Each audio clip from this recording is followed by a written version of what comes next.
You want healthy, glowing skin, but with all the products, trends, and conflicting advice, it's hard to know what actually works. I understand. I am Dr. Tina Meder, a former cardiologist and specialist in the skincare development and cosmetic safety expert. I've spent years studying the science of skin. Welcome to Meder Beauty podcast, where we uncover what really matters, break down the science, and give you real expert-backed skincare advice. Whether you're looking to achieve radiant, healthy skin, curious about anti-aging, or want to understand what's really in your product, you are in the right place.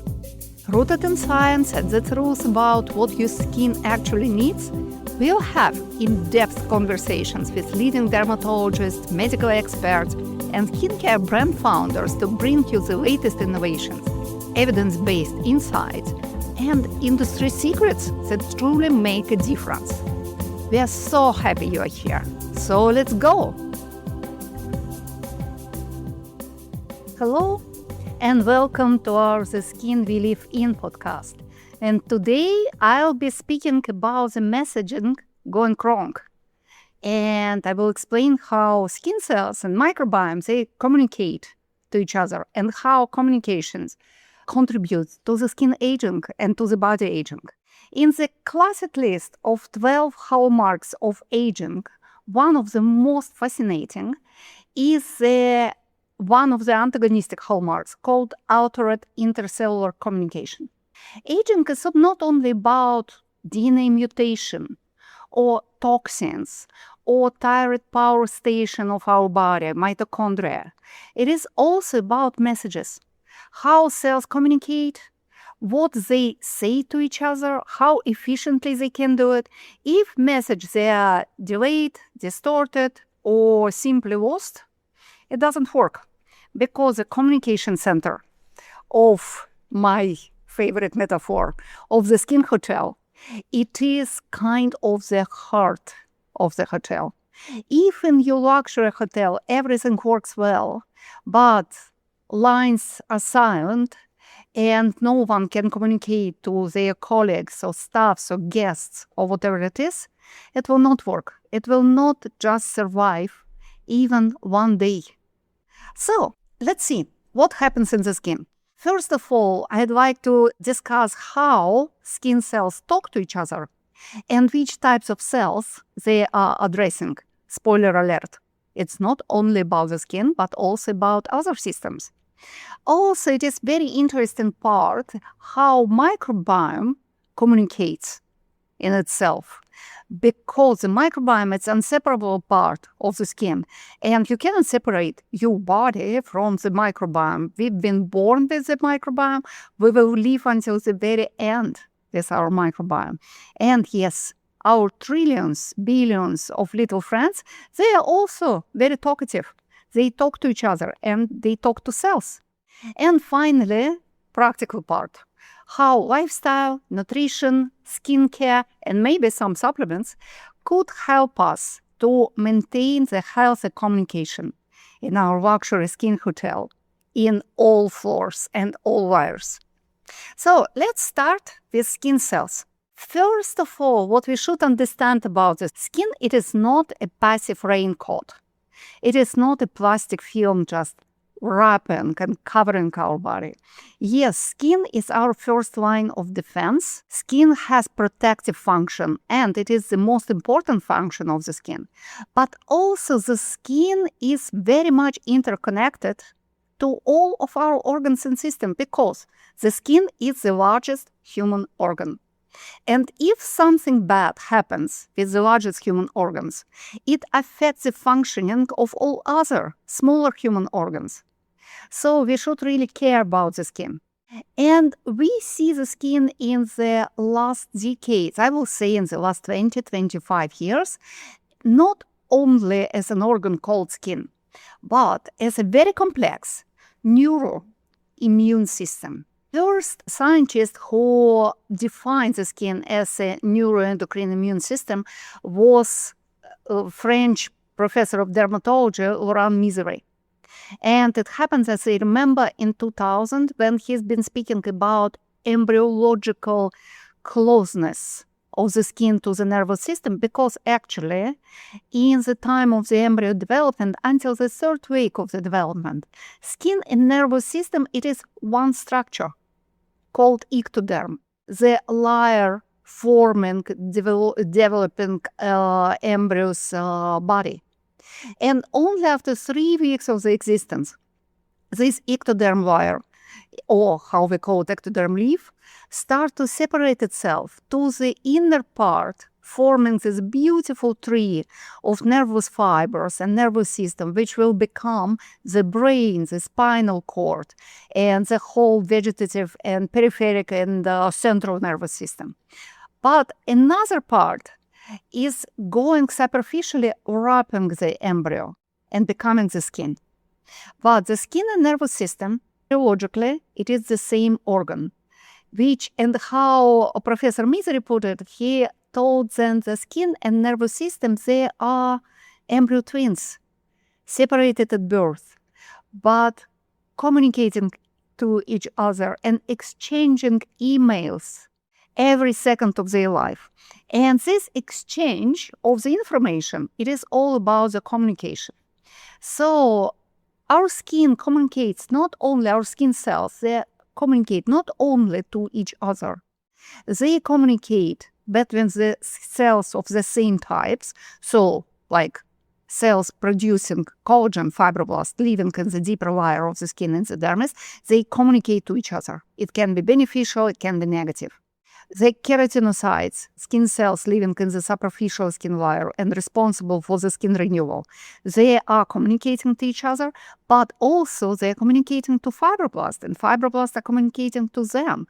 And all together, they are communicating to pigment cells living in between, in the basal layer between dermis and the epidermis.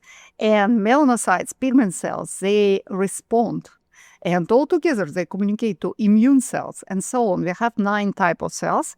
They communicate to each other, but all of them, they communicate with the cells of the fat tissue in the subdermal level. Why? Because the fat, it is the training academy of our skin hotel, where a lot of stem cells are located, always ready to differentiate, to replace pirate old cells from the skin of each type. But also fat cells, they're communicating directly to the cells of the skin producing collagen because they need the communication to get space. When your fat cells are growing, when you starting to accumulate more fat in the subdermal layers, they send signals to your collagen-producing fibroblast cells, asking them to stop produce collagen, because too much of collagen means tightened skin structure. And they don't want the skin to be tightened. They want to get space. They want to get this flushiness of the skin. So every time when you take weight, your skin become a little bit less elastic. But good news that every time when you lose weight, naturally, not very fast, your fat cells, they are sending the message to your fibroblast cells. Okay, you can boost the collagen production. I don't need this space so much. So it is just one example of the communication, but we should understand that all skin cells communicate to nervous system. They communicate to the endocrine system. They're speaking to ovaries. They're speaking to testicles. They're speaking to thyroid gland, and all of them, they're speaking back.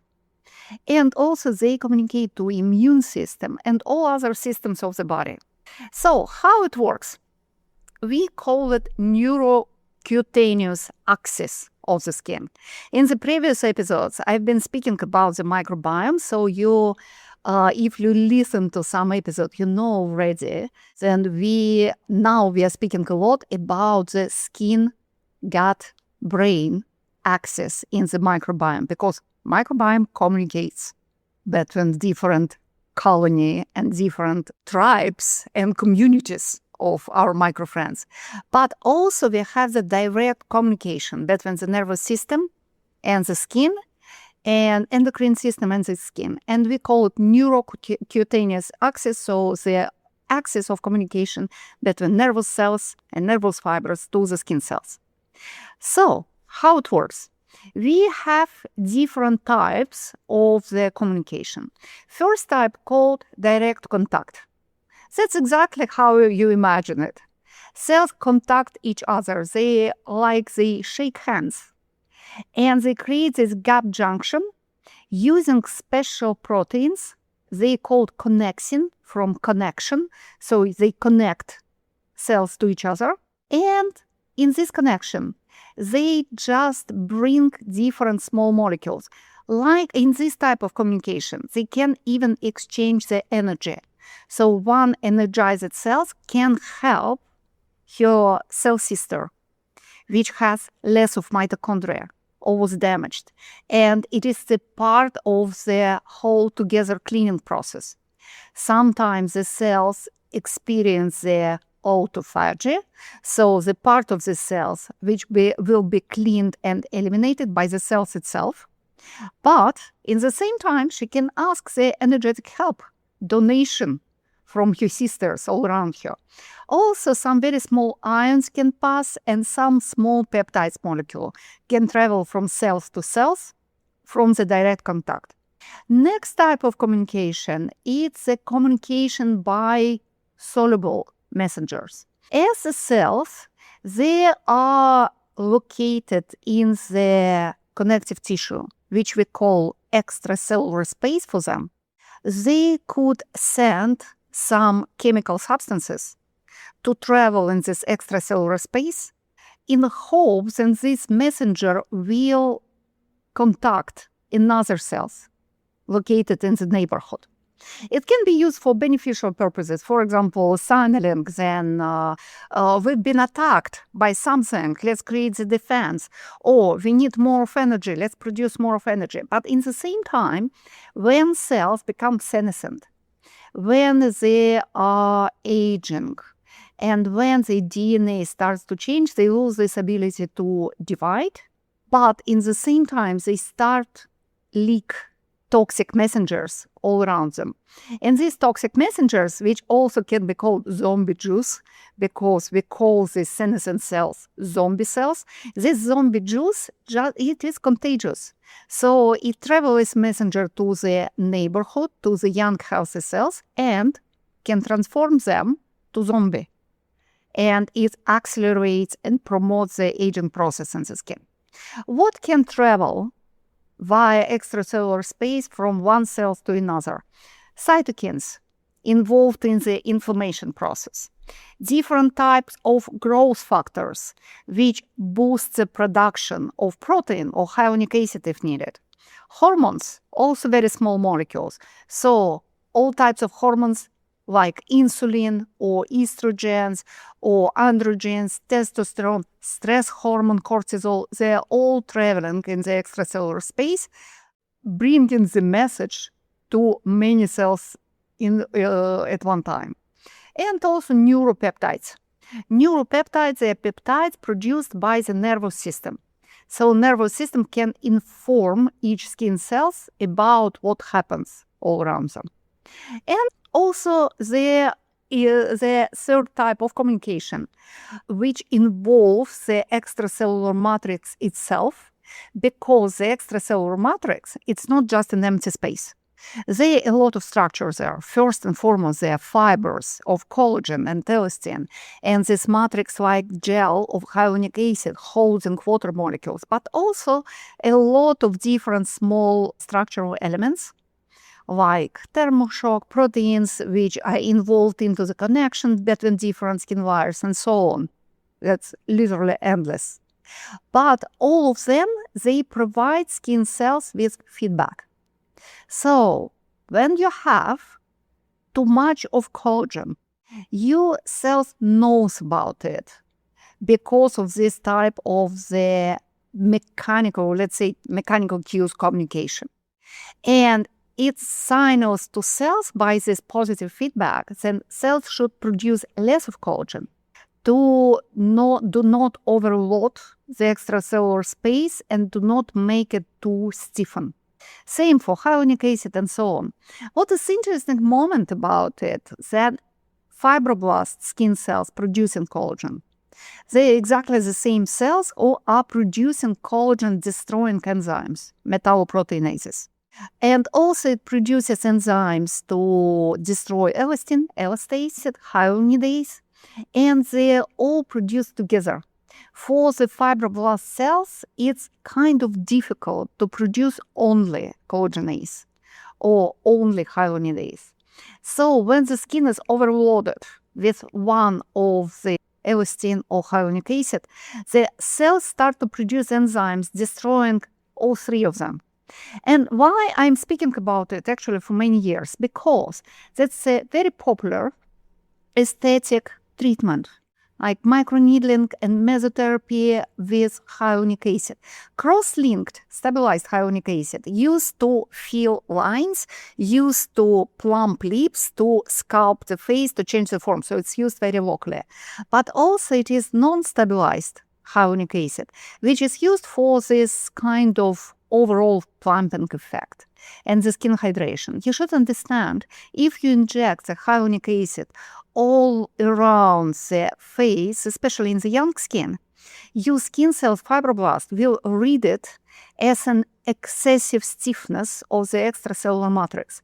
And the feedback will be, please destroy me, but also please destroy my neighbors. So it could lead to the premature skin aging. It could lead to the premature loss of skin elasticity and the skin structure, because you should not overload your skin with something preventatively. You should be very careful and very strategic about it. So all types of cells, they are both speaking and listen. In the young, healthy, beautiful luxury skin hotel, this system is like a well-run internal radio, walkie-talkie, mobile phones, which everything works beautifully. Volume is correct, channels are clear, messages, voice, texts, calls, everything is going to the right department at the right time. But when our skin starts to age, this communication system suffers. And to this equation, we should add also nervous system, because it plays a big part in the cellular communication. And recent research showed something very unexpected. Then skin and nervous fibers, they are using direct contact, but not only the direct contact. They are using that's a phenomenon called enchasement, when nerve fibers literally tunneling through keratinocytes, skin cells of the superficial layer of the epidermis. So they are creating the tunnel into the cells, and they are going through many cells in the same time. So they are like creating some jewelry. The thread of beads, when beads, they are cells, and thread, it is nervous fibers. And it's called Neuro-Cutaneous axis. Skin cells, they produce neuropeptides, which can be understood as a message by nervous cells, by neurons. And also they create neurotransmitters, the substances which transmit this message. Nerve ending, nerve fibers and neurons, they release their own mediators, and the immune cells join in. Actually, the beautiful example of this multi-system communication, it is a muscular contraction. We are speaking a lot about the contraction of facial muscles in the context of the wrinkles treatment, because when muscles contract, it forms a line, fold in the skin. So when we can paralyze the muscles, for example, with botulinum toxin, muscle is paralyzed, relaxed, skin is relaxed, no wrinkles. Hurrah! How it happens in the real life? Why muscles are contracting? Because of the communication. Nervous system sends a signal to the muscle. For example, oh my God, I'm worried about my financial situation. And this message is read by muscles of your glabellar area, of the area in between your eyebrows. And muscles in this area, they contract, showing to other people, then you are worried. If this message is broken, your muscles will not contract. That's how toxic paralysis works. It literally breaks the release of the messenger, acetylcholine. So it's one of the examples how we can use communication, not only in the skin, but in other parts of the body to get some results. Yes, it comes with a price, but it is an efficient method. And also now we could use toxin-free breaking element of the communication. So we are using specific peptides, which also break the communication in the skin. So the muscle is not paralyzed, but partly relaxed. And once again, it doesn't form wrinkles. And that's what we want. So this recent research showed a lot of things. This tunnel with nerve fibers going through keratinocytes on the superficial layers. And the most interesting thing then, when scientists measured the calcium changes in the cells, they found then calcium spikes in the superficial skin layer cells happens earlier than calcium spikes in the nerve sending. I understand if you are not a biologist, it doesn't sound so exciting as it sounds for me. But what it means then if calcium spikes preceding neuronal spikes, it means that keratinocytes act as sensors and they act as transmitters of the stimuli to the nerves. So when you feel stress, when you feel pain, itch, touch, whatever it can be, emotional states, your skin is not just a receiver. Your skin is communication hub, talking back and forth to your nervous system, to your endocrine system, creating the stress or reducing the stress, so we can use it. Every touch on your skin, everything you apply on the skin speaks to your nervous system. Why we are so excited about peptides in the latest time? Because peptides are messengers. And most of peptides which we are using now in skincare formulations, there are about 600 of peptides registered for cosmetic use. They are acting as messenger, bringing specific message to oneself or another. So we call them signaling molecules. And that's a whole category of peptide called signaling peptides. They can be used for hormonal communication, endocrine communication. They are neuropeptides, growth factors. They are also signaling peptides. So many of peptides which we are using in skincare, they are designed to mimic or modulate this natural cell signaling, this natural cell communication. So some signals can be sent to fibroblasts. Please produce more of collagen or hyaluronic acid. Some signals can be sent to the immune cells, like enough, we have enough of inflammation. Please reduce this noise. Some signals can be involved in the expression of genes, so it can act epigenetically. So please create something which helps us to calm down the skin.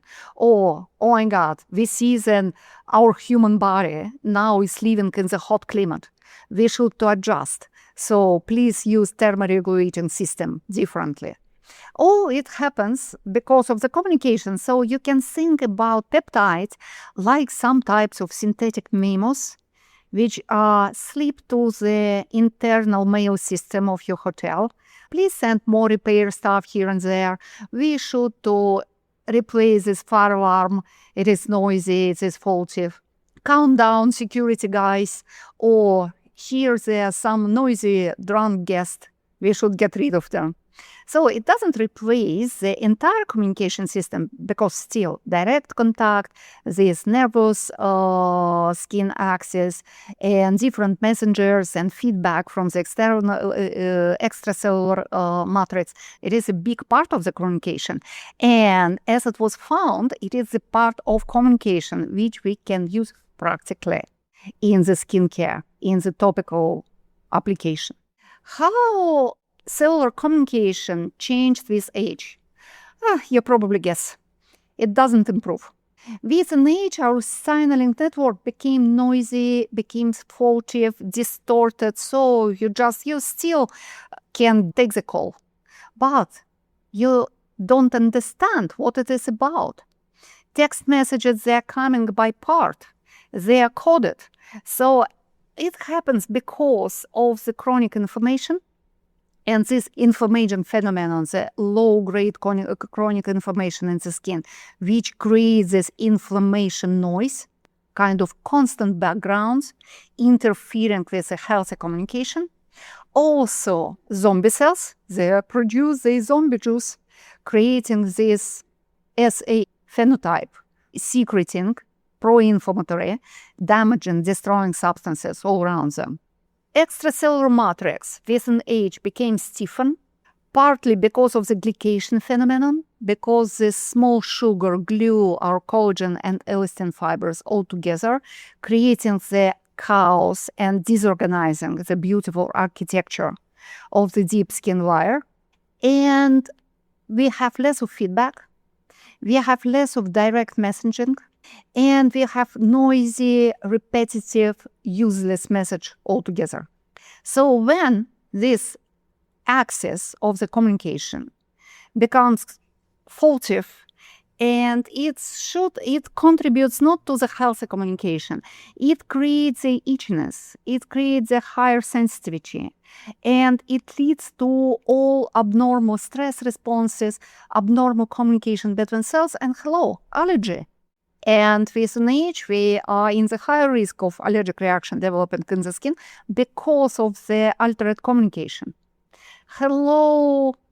Loss of elasticity of the skin, because our skin cells cannot produce enough of collagen because they don't get right signals, and also they don't get enough of power of mitochondria, and so on. And also genomic instability, lack of power, mitochondrial dysfunction, epigenetic changes, and stem cell exhaustion. They are all contributing to this alteration of communication. So primary hallmarks of aging: DNA mutation, epigenetic, lack of the cleaning process, and so on, they are accumulating with antagonistic hallmarks. And it's fallen domino effect. So in the hotel language, your phone line crackle, your radio screech, your whole communication system is just doesn't work well. And also you have this constant background noise, which makes you deaf and doesn't help you to listen the rest of this message, which you can decode. So our part of the active longevity strategy is reduce background noise in the first place. That's why we are so much focused on the inflammation and oxidative stress. Another part of the active longevity strategy is support of healthy signaling. So we are adding appropriate peptides. We are adding different types of barrier supportive actives just to help cells to communicate healthily. And also we keep the nervous system as balanced as possible. Stress management, calming skincare, calming ingredient, and we are trying to detoxify and to clean extracellular space as much as we can. So all of it is very interesting, super complicated, and probably you're already tired to listen about the communication, but I didn't approach the end yet because I didn't speak about the microbiome. The microbiome, we cannot separate the microbiome. Our trillions of little friends, bacteria, viruses, fungi, even protozoa, mites who are living on our skin as friends, they are collaborating with us. They are cooperating between each other, and they are cooperating with skin cells. But for being able to cooperate, they need to communicate, right?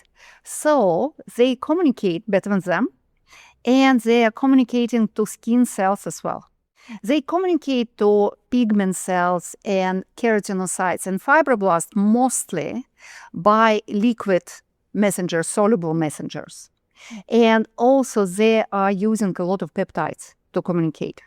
Sometimes they can even communicate directly, but it happens mostly with cells in the superficial skin layers, so that some communication between microbiome and keratinocytes by the direct contact, but all the rest is mostly by feedback and by different types of molecules peptides in the first place, and cytokines, they are traveling in the extracellular space, just contacting many cells in a row. If the microbiome is unbalanced, it spreads the inflammation message, contributing to this constant chronic inflammation background in the skin. When the microbiome is healthy, it helps to reduce the background noise. It helps to reduce the inflammation, reduce the oxidative stress, because the microbiome can produce antioxidant and anti-inflammatory substances, as well as specific antimicrobial peptides. So, balanced microbiome helps to maintain healthy communication between skin cells. But when we speak about microbiome speaking to itself, it's much more complicated. Bacteria use their own language, which called quorum sensing. So now we should learn it, in addition to all human languages which we need sometimes. Quorum sensing, it is chemical communication system that lets bacteria measure how many of their friends or enemies are around them. They are using specific chemical messengers, and gram-positive and gram-negative bacteria, they are using different types of molecules to communicate to each other. Gram-negative bacteria, they are using specific ingredient. It's complicated names. That's mostly quinones. So they are near to quinone, used also in the skincare and used by our body. But gram-positive bacteria, they are using some specific small peptides. So these signals, now we know how they speak to each other. So we can interfere in theory, but also in practice. Why we need to do it? Because this crosstalk of chemical substances is very much reinforced by the growth of bacteria population. So that's another metaphor with the human society and with the hotel. When the hotel is overloaded by guests, the noise in the lobby becomes so strong, then communication system in the hotel is also altered. And obviously, more guests you have in the lobby, more longer is the waiting time in the lobby, more they contact each other. It can create conflicts. And it what happens in the microbiome. It creates conflicts, it provokes the inflammation, but most importantly, when this communication comes to some point when it became noisy enough, it creates a bacterial Twitter, bacterial social network. And in these social networks, they are forming dangerous community called biofilms. So, once again, exactly like in the human society, right? When there are too much of people and communication between people become toxic, they form this different and sometimes dangerous community. In these biofilms, they are creating the chronic pathology in the skin, chronic skin condition. The very interesting example of the biofilm, it is in acne, because acne is multifactorial disease of the skin. So your skin is hyperproducing of sebum. There are too many lipids.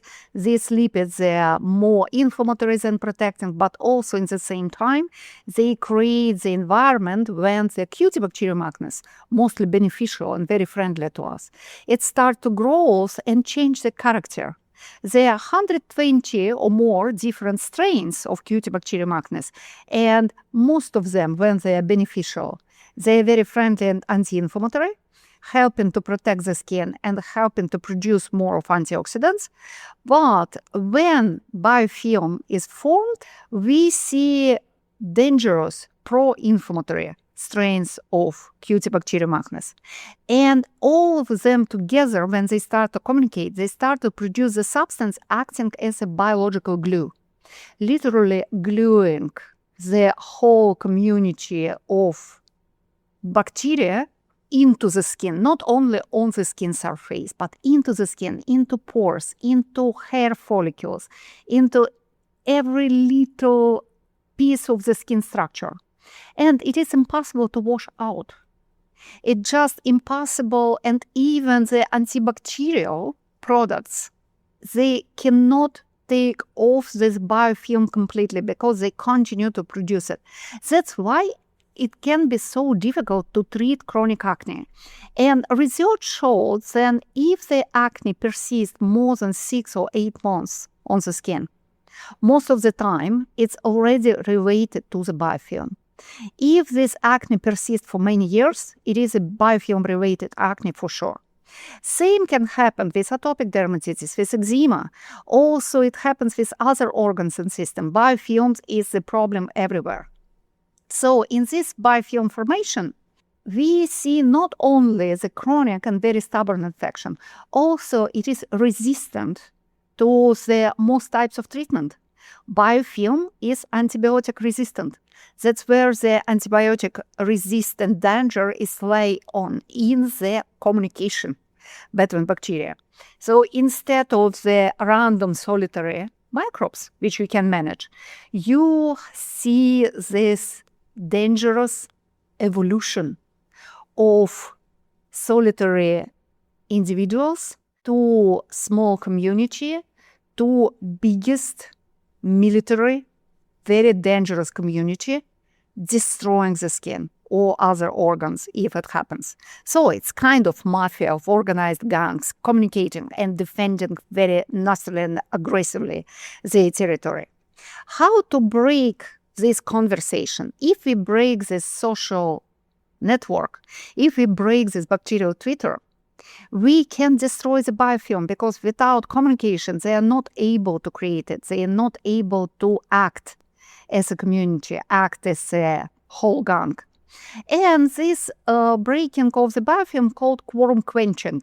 So quorum sensing is dangerous, but quorum quenching is good. Quorum sensing is bacteria whispering, let's invade, let's destroy this hotel. Quorum quenching is cutting the phone lines of members of Mafia. So quorum quenching strategy, they aim to interfere with the production of these chemical substances called autoinducers like little peptides and quinolones and block receptors which detect these molecules.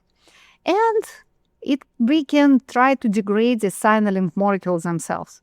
And actually what is really interesting is that many of plants extract or mushrooms or algae used in the traditional folk medicine, they are rich in substances which can be used as an anti-autoinducers. That's right. Tea tree essential oil or Neem essential oils or extract of the Indonesian Noni plant, all of them, they are rich in molecules which can break the biofilm of literally all types of infection because we need to break only 2 types of chemical messengers, peptides and quinolones, because bacteria can be different, but they're speaking the same language. So we can attack this language, and it is huge perspective in the infection treatment, and it's really bring us some optimism about antibiotic resistance problem. And we do it already in the skincare. For example, in acne treatment, we are using special biotechnological ingredient derived from stem cells of Indonesian Noni, which was traditionally used for chronic wound treatment. And it was used successfully for centuries, if not for thousands of years. But now, when we understand how it works, this stem cells extract can be even cultivated with specific strains of the Cutibacterium acnes to get rid of them more efficiently. So when it's cultivated in the plasma reach of this Cutibacterium, after when you apply the product containing these Noni stem cells on the skin, it breaks the biofilms in a few weeks and restores the skin health, fighting acne. And actually it can be used in the many ways. For example, after I created the first formulation with Noni for an acne treatment, we created another formulation for deodorant because the body smell, it is also the problem of the microbiome. It is not the problem of the sweat itself. Sweat itself, it's odorless. It contains only 1% of proteins and some lipids. All the rest, it is the water. And when bacteria, they digest these lipids and digest these proteins, they produce some byproducts, which are smelly. So if we prevent this bacteria from forming community in your underarm area, your sweat become once again odorless. That's how it works. So it's a perspective for the treatment. And in a hotel term, speaking with my metaphors, we want quorum quenching. So quorum sensing, it's like a group of the very rude, drunk, dangerous, aggressive guests texting each other like, let's party in the room 305, let's drink more, and after let's trash the lobby. Quorum quenching, it's like we corrupt this group, breaking their phones. So they cannot coordinate, they cannot cooperate. The invitation never reaches the critical mass. 1 or 2 or 3 of them still can come to the lobby, but our security is there. Our security can manage the situation. So these guests remain in the hotel, but they behave much better and they're not communicating with each other. They're not creating riots or guests. So it's fundamentally different philosophy. We don't want to kill all bacteria. We want behavioral modulation, and we do it through the communication. So in the age-related changes, we see 2 parts of the altered communication supporting each other. In the skin cells, we see a lot of backgrounds altering the healthy communication and the weakness of the communication, let's say, cables and opportunity, because you remember stiff extracellular matrix and a lack of messengers, lack of energy to send this messenger, lack of direct contact because cells cannot move easily, and so on. But in the same time, in the microbial communication, when it is altered, we see the formation of the biofilms because of the more efficient communication between bacteria. And it can form not only the acne, it contributes to the rosacea, it contributes to folliculitis, and it can contribute to the skin sensitivity and age-related changes as well. Everything which promotes the inflammation, promotes the aging. So this dysbiosis contribute to the skin aging as much as the altered cells communication contributes to the aging itself. It's creating some kind of vicious circle, feedback loop. Noisy cell signaling give more information creates more dysbiosis, create even more information, and so on. And we have this rolling stone which never stops and only grows bigger. So active longevity approach should be created in both ways. In the active longevity approach in the skincare, we address and cells communication and microbial communication. So we are clarifying and calming background noise. We are increasing and improving cell signaling, but in the same time, we are modulating microbial communication and break this gangs formation. So how we do it practically? From the point of the lifestyle, what we need? We need to reduce the stress communication because cortisol creates a lot of noise. We need to reduce the inflammation, and we should improve the communication with the nervous system. So first advice for active longevity, improving the communication style in your skin: sleep better. Protect your sleep. It's absolutely non-negotiable repair window. If you don't sleep well, if you don't sleep healthy, you have a lot of background noise which never stops during the nighttime or during the daytime. Another tool, it's a stress regulation tools, everything what you can find. Meditation, nature walks, and maybe some art, creative hobby, communication with people who you love. You produce more of oxytocin when you communicate with pets. So cats and puppies and dogs, they are not only amazing members of the family and amazing friends to you, but also they help you to promote your active longevity because they reduce your stress. So There are a lot of different tools, but also that's something which you should be careful. Limit this irritation of your skin, because irritated skin creates this background noise. So please don't use skincare which makes your skin red, itchy, exfoliating, and irritated. Even if it is branded anti-aging, it doesn't help your communication, doesn't help to improve your hallmarks of aging. It just recreate and increase the background noise on your skin. And also long hot showers, extreme change of the temperatures in your skin, they are also not helpful. So if you could minimize it, it would be great for your neuro-cutaneous axis. Another thing, there are nutrition and supplements. About the nutrition, I cannot say enough. Then all pro-inflammatory food should be limited and avoided. And ultra-processed food, junk food, excess of sweet, excess of sugar should be absolutely avoided. Older you are, more you should be careful about these types of food, because they create the inflammation. Inflammation, it is an inflammation. It interacts with all aspects, all hallmarks of aging, but it just breaks your cells communication almost instantly. So every time you've been eating something what you probably love, but it doesn't help you, like packet of chips or big packet of candies or something like this, or you've been drinking cola or other sweet ultra-processed junk drink, let's call them junk drink. Every time you create such a noise in your skin hotel, then none of messages can be sent properly. And also, what helps really, that's anti-inflammatory food. Think about Mediterranean diet. Think about Japanese diet. A lot of fresh plants, a lot of fresh legumes, vegetables, fruits, healthy fish. Yes, healthy meat as well, just not excessively. A really low amount of sugar, slow carbohydrates, fibers, whole grains. All this is contribute to health, it's contribute to reducing by the inflammation in your body and in your skin.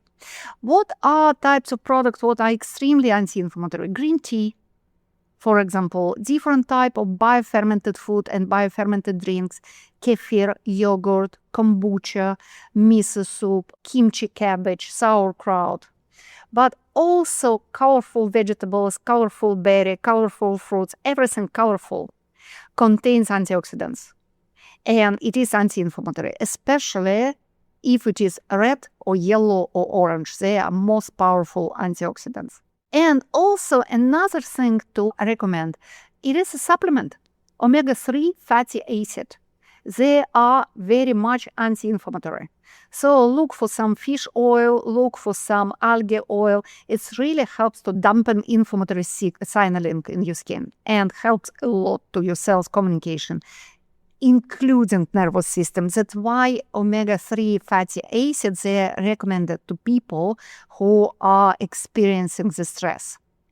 And obviously, fibers and maybe prebiotics and probiotics, which help you to restore the gut health. So when supplements are appropriate, think about polyphenols, maybe epigallocatechin from the green tea, maybe beta-carotene and omega-3 fatty acid. And speaking about the skincare, the key word is antioxidant. Antioxidant, I insist that you should have antioxidant skincare product every day in your daily skincare routine. We need antioxidant in our skincare. Since the early age, I will say that it's a great time to add antioxidant in your skincare routine, the early 30s, because we cannot maintain the antioxidant balance without external help, unfortunately, living in the modern world, because we are exposed so much to the air pollution, to the stress, to the ultraviolet and everything.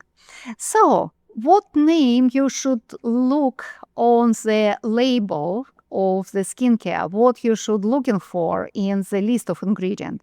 Our good old friend, niacinamide, amazing antioxidant with a universal mechanism of action, helping to improve communication, but also many other hallmarks of aging. Resveratrol, Astaxanthin, possibly vitamin C. Still, bioavailability of the vitamin C is very questionable, so I will say more vitamin E. It's more predictable and works better for all skin types. They help to reduce this oxidative inflammatory static in cells. Also, cyanidin peptides. Older your skin is, more you need peptides in the skincare. Peptides are used not only to boost the collagen synthesis, they are used to restore your natural cells communication, natural skin resilience, and natural healthy skin metabolism. And also barrier function, because we need your skin hydrated, we need your skin well moisturized, and also we need your skin well protected. Without a healthy barrier, your skin cannot be protected properly. So impaired skin barrier, irritated skin, once again, it can be harsh skincare. If you are using some soapy, harsh cleanser for your skin, you just kill your skin barrier. And you create this inflammation noise in your skin hotel. So please go for the gentle, microbiome-friendly cleanser, not foaming, not soapy. Please use lipids, nice moisturizer, helping to restore skin comfort. When you feel like your skin is not itchy anymore, it's not tightened, it's not irritated, it is always a good sign. It always helps for active longevity strategy. And also, please avoid products which destabilize pH of the skin, which acidify the skin too much. And also, the whole of our idea is to moisturize the skin, reduce inflammation, reduce oxidative stress, so fight free radicals as much as we can, and protect the skin as much as we can. So, skin barrier is your focus. Antioxidants, they are also in your focus. And peptides to improve cells communication.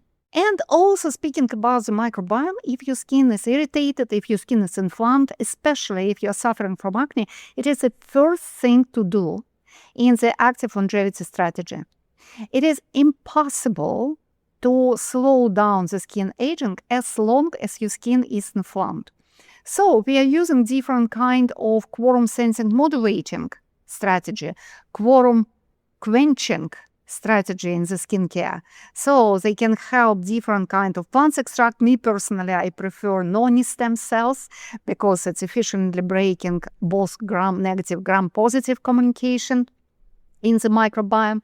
There are not a lot of ingredients able to resolve the biofilm problem, but they are here already, and there will be more and more of them on the market. So it gives us hope, not only in the skincare, but also in the medicine. You can combine it with prebiotics and probiotics derived ingredients in the skincare. Prebiotics, probiotics, and biofermented plant extract rich products. They are also good for your microbiome because you restore the healthy balance. You restore this healthy community. So in the hotel metaphor, you are implementing behavior rules and you soundproof your hotel with gentle, microbiome-friendly, anti-inflammatory, moisturizing, barrier-repairing skincare. We are not looking for mass eviction.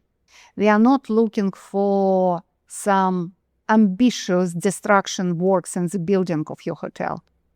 We restore it as much as we can, gently and friendly.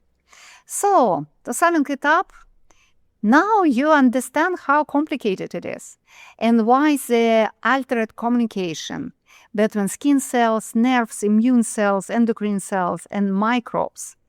It is one of the most powerful hallmarks of the aging.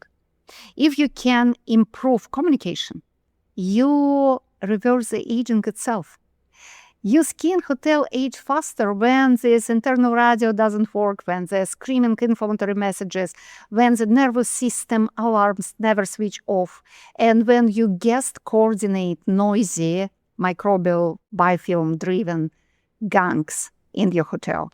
So we don't just, put the fresh painter over the crack. We really go for the real deep repair of the hotel.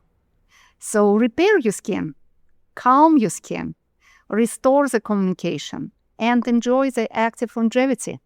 It helps us not only happier, but live better in our life, to stay healthier. And it is such a complicated topic, and I suppose you should have questions. Please leave them in the comment. Let me know what you are interested to listen into the future. And I will be happy to register new episodes, to answer your question. And obviously, please share, tell your friends about our The Skin We Live In podcast. It would help you live better with your future self. Thank you for joining us today on the Matter Beauty podcast. If you found this helpful, be sure to subscribe so you never miss an expert skincare tip. Have a question or topic you'd like for me to cover? Send me a message at podcast@matterbeauty.com and let's keep the conversation going. Also, you can visit matterbeauty.com and discover Matter Skincare, which I created. And if you enjoyed the show, I'd love if you left a review. It helps others find the podcast and keeps us growing. Until next time, stay healthy, stay glowing, and take care of your skin.